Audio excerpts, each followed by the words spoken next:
तर रत्नागिरी सिंधुदुर्गामध्ये महायुतीचा उमेदवार कोण याचा निर्णय अद्यापही झालेला नाहीये। एकीकडे नारायण राणे यांनी जोरात प्रचाराला सुरुवात केली आहे, तर दुसरीकडे इच्छुक उमेदवार किरण सावंत यांनी मुंबईत ठाण मांडली। अशात नारायण राणे यांच्या प्रतिनिधींनी 4 उमेदवारी अर्ज निवडणूक अधिकाऱ्यांकडून घेतले आहेत। नारायण राणेंच्या नावाची अद्याप तरी घोषणा नाही, पण भाजपकडून महायुतीचे उमेदवार राणेच असतील असा दावा केला जातोय।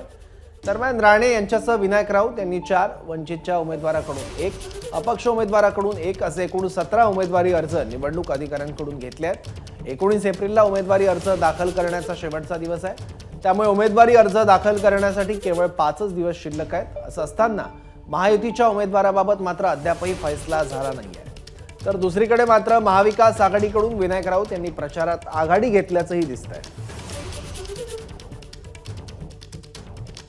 याबद्दल आणखी माहिती घेऊयात, आपले प्रतिनिधी अमोल मोरे आता आपल्या सोबत आहेत। अमोल, एकीकडे विनायक राऊत यांचा प्रचार जोरदार सुरू आहे आणि महायुतीचा उमेदवारच ठरत नाहीये।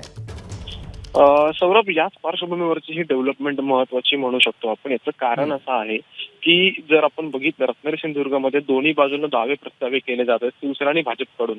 किरण सावंत, जसं तू म्हटलंस त्याप्रमाणे सध्या मुंबईत आहेत आणि अद्यापही शिवसेनेच्या कार्यकर्त्यांना, पदाधिकाऱ्यांना, नेत्यांना, अगदी किरण सावंत यांना देखील आशा आहे की उमेदवारी आम्हाला मिळेल। आणि असं असताना नारायण राणे यांनी 4 उमेदवारी अर्ज, अर्थात त्यांच्या प्रतिनिधींनी, आपण जर अगदी व्यवस्थित अगदी प्रॉपर भाषेत सांगायचं, त्यांच्या प्रतिनिधींनी येऊन ही 4 उमेदवारी अर्ज हे घेतलेले आहेत। आणि त्यामुळे नेमका उमेदवार कोण हा प्रश्न आहे। कारण की एकंदरीत असं म्हणू शकतो की नारायण राणे उमेदवारीच्या बाबतीत किंवा उमेदवारी अर्ज भरण्याच्या बाबतीत खूप पुढे गेलेले आहेत। तर दुसरीकडे विनायक राऊत यांनी हे 16 तारीखला, म्हणजे अगदी 2च दिवसानंतर उमेदवारी अर्ज जो आहे तो दाखल करणार आहेत। आणि असं असताना महायुतीचा उमेदवार अद्याप निश्चित नाहीये। नारायण राणेंनी घेतलेले उमेदवारी अर्ज आणि त्यांच्याकडून सध्याची सुरू असलेली तयारी हे पाहता नेमकं काय घडणार याची उत्सुकता आहे। कारण की अगदी 4च दिवस, साधारणपणे 5 दिवस शिल्लक आहेत उमेदवारी अर्ज दाखल करण्यासाठी, पण अद्यापही महायुतीचा उमेदवार निश्चित होत नाहीये।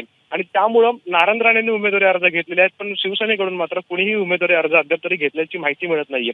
त्यामुळं नेमका उमेदवार कोण आहे, कोण अर्ज दाखल करणार आणि अशा पार्श्वभूमीवरती राणेंनी घेतलेला अर्ज हा नेमका काय अंकुळ निर्देश करतो याची चर्चा आता रत्नागिरीतल्या ह्या जिल्ह्यामध्ये किंवा मतदारसंघामध्ये सुरू झालेली आहे। सौरभ, ठीक आहे अमोल, धन्यवाद या माहितीबद्दल।